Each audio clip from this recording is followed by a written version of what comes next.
প্রধানমন্ত্রী তারেক রহমান সাহেব যে ভদ্রতা দেখাচ্ছেন, তিনি যেভাবে নীরবতা পালন করছেন এবং প্রায় সব ক্ষেত্রেই নিত্য নতুন চমক তৈরি করছেন। আর কন্যাকে রাজনীতিতে তিনি অগ্রগামী করছেন। তারপর বড় বড় চেয়ারের পরিবর্তে ছোট ছোট চেয়ারে বসে তিনি কাজ সারছেন, যেখানে সেখানে গাড়ি থামিয়ে দিচ্ছেন, যেখানে ইচ্ছা সেখানে তিনি হেঁটে হেঁটে চলে যাচ্ছেন। বইমেলা থেকে তিনি হেঁটে সচিবালয়ে চলে আসলেন। এই ধরনের কাজ তিনি যত বেশি করছেন, ধরে নিতে হবে যে তিনি দীর্ঘমেয়াদে ক্ষমতায় থাকার জন্য জনগণের যে সন্তোষ, বিশ্বাস এবং আস্থা অর্জনের চেষ্টা করছেন। এটি তার রাজনীতির একটি দিক। এটির কাউন্টার যে দিক, এটি যদি আপনি কল্পনা করেন, তাহলে আপনি দেখতে পাবেন যে ইতিমধ্যে তিনি যে সিদ্ধান্তগুলো নিয়েছেন খুবই দ্রুত, এত দ্রুত যেটি তার প্রতিপক্ষ কল্পনাও করতে পারেন। তিনি যেভাবে পুলিশে পরিবর্তন এনেছেন, যেভাবে সেনাবাহিনীতে পরিবর্তন এনেছেন, বিচার বিভাগে পরিবর্তন এনেছেন, মন্ত্রণালয়গুলো সাজিয়েছেন, একজন মন্ত্রীর পেছনে একাধিক উপদেষ্টা, একজন মন্ত্রীর পেছনে একাধিক প্রতিমন্ত্রী যেভাবে লাগিয়ে দিয়েছেন, তাতে করে দাপট দেখাবে, লম্ফজম্প দেখাবে, হাম্বিতম্বি দেখাবে বা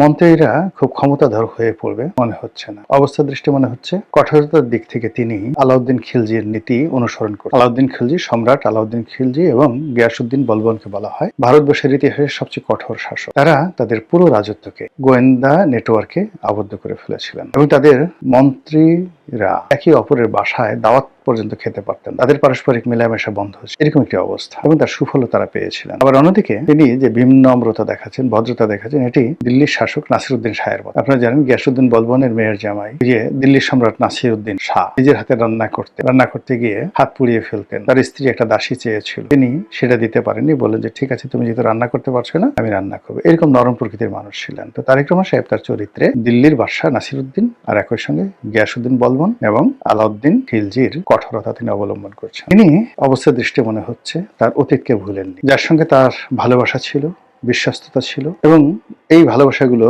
যেগুলো এখনো পর্যন্ত অব্যাহত আছে, তাদের সবাইকে তিনি তার আশেপাশে রেখেছেন। আর যাদের সঙ্গে তার অতীতে ভালোবাসা ছিল কিন্তু এখন ভালোবাসা নেই, তিনি ইতিমধ্যেই এরকম একটা ব্যক্তিত্ব প্রদর্শন করছেন যে অনেকের ঘুম হারাম হয়ে গেছে। আগে যারা হাওয়া ভবনের সাথে সংশ্লিষ্ট ছিল কিন্তু এখন নেই। আগে যারা বিএনপি চেয়ারপারসনের সঙ্গে ভালো সম্পর্ক ছিল কিন্তু এখন বিএনপি চেয়ারপারসন নেই এবং তারাও বিএনপি রাজনীতির সঙ্গে নন। তাদের সবাই দোয়া ইউনূস পড়তেছে যে ইউনূসের জমানাতে আমরা এসেছিলাম, ভালোই তো ছিলাম। এরকম একটা দ্বৈত যখন অবস্থা চলছে, তখন রাজনৈতিক কর্তৃপক্ষ হিসেবে যারা প্রকাশ্যে আছেন তাদের অবস্থা কি হবে? সঙ্গতির কারণে এদের উপরে তাপ আসবে, চাপ আসবে। ইতিমধ্যে আপনারা দেখেছেন যে রুমিন ফারহানা তার নির্বাচনী এলাকায় ব্যাপকভাবে লাঞ্ছিত হয়েছেন, অপমানিত হয়েছেন, এবং এভাবে যদি চলতে থাকে তিনি এই ঢাকাতেও আগামীতে খোলামেলা চলাফেরা করতেন। আওয়ামী লীগ জমানাতে যেভাবে দিদার শেখ হাসিনাকে গালাগাল করতেন, যেভাবে ডক্টর মোহাম্মদ ইউনূসের জমানাতে গালাগাল করতেন, এমনকি ডক্টর মোহাম্মদ ইউনূসের জমানাতে যেভাবে বিএনপির সমালোচনা করতেন, সেটা অবস্থা দৃষ্টি মনে হচ্ছে তিনি পারবেন না, একেবারেই পারবেন না। তিনি যতই হাঁসের মালিক হন,